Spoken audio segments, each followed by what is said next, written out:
Hawakan nga pala ang chocolate. Ano siya? Tinidor at kutsara. Ito yung tinidor, guys. Kinain ko na yung ano. Kaya, ito na lang natira yung hawakan. Kaya,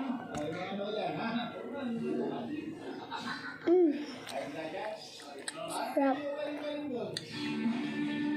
Ang sarap, guys.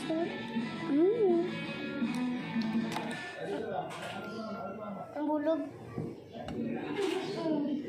Tapos nahulog to. Ito, mamaya natin ito kakainin. Ito muna.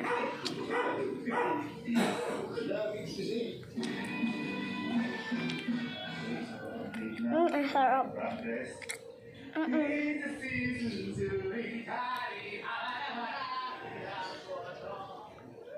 Bye-bye!